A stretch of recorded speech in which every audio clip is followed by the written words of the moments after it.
Hi, I'm John Green, and this is Crash Course World History. Let's begin today with a question. Why am I alive? Also, why don't I have any eyes? That's better. The way we answer that question ends up organizing all kinds of other thoughts, like what we should value and how we should behave and if we should eat meat and whether we should dump that boy who is very nice but insanely clingy in a way that he cannot possibly think is attractive. All of which Mr. Green, are you talking about me? Yes, I am talking about you, me from the past. I am telling you that one of the reasons we study history is so that you can be a less terrible boyfriend, but more on that momentarily.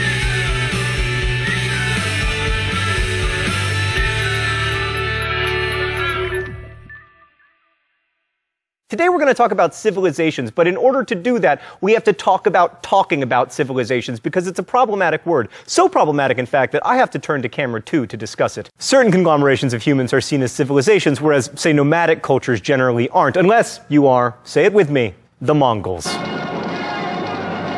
By calling some groups civilizations, you imply that all other social orders are uncivilized, which is basically just another way of saying that they're savages or barbarians. Side note, originally Greek, the word barbarian denoted anyone who did not speak ancient Greek, because to the Greeks all other languages sounded like bar, bar, bar, bar, bar, bar, bar. So that is to say that we are all essentially barbarians, except for the classics majors, which is worth remembering when we're discussing civilizations. Civilizations are like most of the things we like to study. They're intellectual constructs. No one woke up in the city of Thebes in Egypt one morning and said, "What a beautiful morning. I sure am living at the height of Egyptian civilization." Still, they're useful constructs, particularly when you're comparing one civilization to another. They're less useful when you're comparing a civilization to a non-civilization type social order, which is why we will try to avoid that. And yes, I am getting to the good boyfriend stuff. Patience, grasshopper. So what is a civilization? Well, diagnosing a civilization is a little like diagnosing an illness. If you have 4 or more of the following symptoms, you might be a civilization. Surplus production. Once one person can make enough food to feed several people, it becomes possible to build a city, another symptom of civilization. It also leads to the specialization of labor, which in turn leads to trade. Like if everybody picks berries for a living, there is no reason to trade because I have berries and you have berries, but if I pick berries for a living and you make hammers, suddenly we have cause to trade. Civilizations are also usually associated with social stratification, centralized government, shared values, generally in the form of religion and writing. And at least in the early days, they were almost always associated with rivers. These days, you can just bisect a segment of land horizontally and vertically and boom, build a city. But 5,000 years ago, civilizations were almost always associated with rivers, whether that's the Tigris and the Euphrates, the Yellow River, the Nile, the Amazon Basin, the Coatzacoalcos. God, I was doing so good until I got to Coatzacoalcos.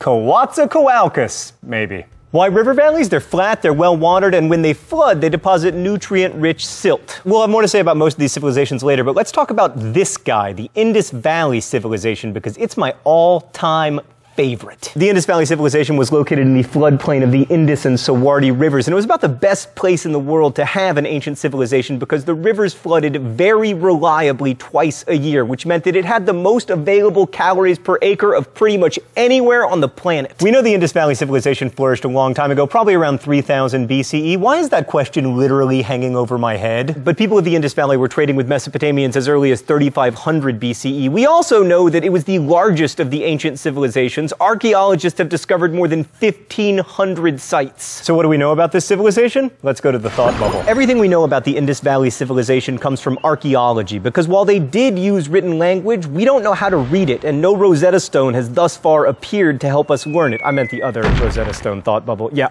Although, come to think of it, either would be acceptable. So here's what we know. They had amazing cities. Harappa and Mohenjo-Daro are the best known, with dense, multi-story homes constructed out of uniformly sized bricks along perpendicular streets. I mean, this wasn't some ancient world version of Houston, more like Chicago. This means they must have had some form of government and zoning, but we don't know what gave this government its authority. Cities were oriented to catch the wind and provide a natural form of air conditioning. And they were clean. Most homes were connected to a centralized drainage system that used gravity to carry waste and water out of the city in big sewer ditches that ran under the main avenues, a plumbing system that would have been the envy of many 18th century European cities. Also, in Mohenjo-Daro, the largest public building was not a temple or a palace, but a public bath, which historians call the Great Bath. We don't know what the Great Bath was used for, but since later Indian culture placed a huge emphasis on ritual purity, which is the basis for the caste system, some historians have speculated that the bath might have been like a giant baptismal pool. Also, they traded. One of the coolest things that the Indus Valley civilization produced were seals used as identification markers on goods and clay tablets.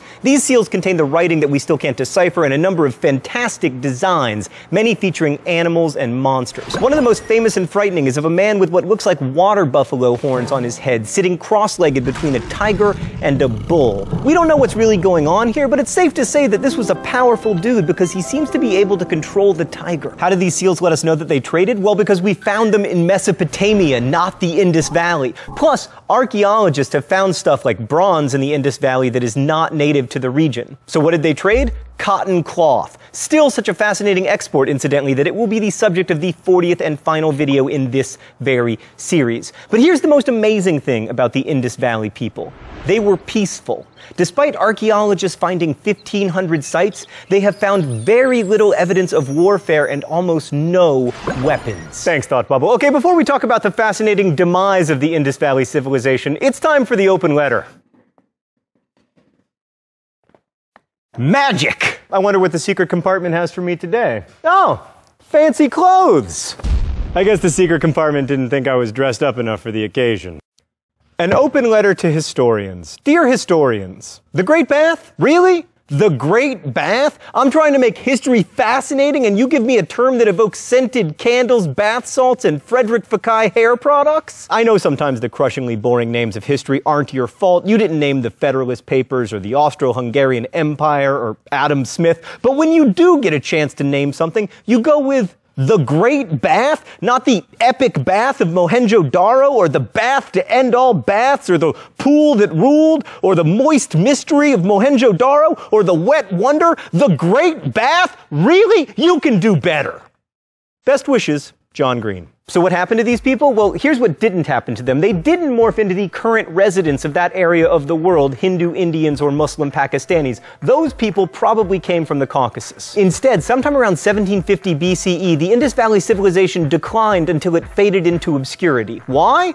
Historians have three theories. One, conquest. Turns out to be a terrible military strategy not to have any weapons, and it's possible people from the Indus Valley were completely overrun by people from the Caucasus. Two, environmental disaster. It's possible they brought about their own end by destroying their environment. Three, earthquake. The most interesting theory is that a massive earthquake changed the course of the rivers so much that a lot of the tributaries dried up. Without adequate water supplies for irrigation, the cities couldn't sustain themselves, so people literally just picked up and left for greener pastures. Well, probably not pastures. It's unlikely they became nomads. They probably just moved to a different plane and continued their agricultural ways. I am already boring you, and I haven't even told you yet how to be a better boy and/or girlfriend. I'm gonna do that now. So we don't know why the Indus Valley civilization ended, but we also don't really know why it started. Why did these people build cities and dig swimming pools and make unnecessarily ornate seals? Were they motivated by hunger, fear, a desire for companionship, the need to be near their sacred spaces, or a general feeling that city life was just more awesome than foraging? Thinking about what motivated them to structure their life as they did helps us to think about how we structure our own lives. In short, you're clingy because you're motivated by fear and a need for companionship. And she finds it annoying because it's enough work having to be responsible for herself without having to also be responsible for you. Also, you're not really helping her by clinging, and from the Indus Valley in the Bronze Age to school life today, human life is all about collaboration. Trading cloth for bronze, building cities together, and collaborating to make sure that human lives are tilted to catch the wind. Next week, we will travel here to discuss the hot Mesopotamia, but in the meantime, if you have any questions, leave them in comments, and our team of semi-trained semi-professionals will do their best to answer them. Also, you'll find some suggested resources in the video info below, he said, pointing at his pants. Thanks for watching, and we'll see you next week. Today's episode of Crash Course was produced and directed by Stan Muller. The show was written by my high school history teacher, Raoul Meyer, and myself. Our graphics team is Thought Bubble, and our script supervisor is Danica Johnson. Last week's phrase of the week was double cheeseburger. If you want to take a guess at this week's phrase of the week, you can do so in comments, where you can also suggest new phrases of the week. And if you have any questions about today's show, leave them in comments, where our team of semi-professional quasi-historians will endeavor to answer them. Thanks for watching, and as we say in my hometown, don't forget to be awesome.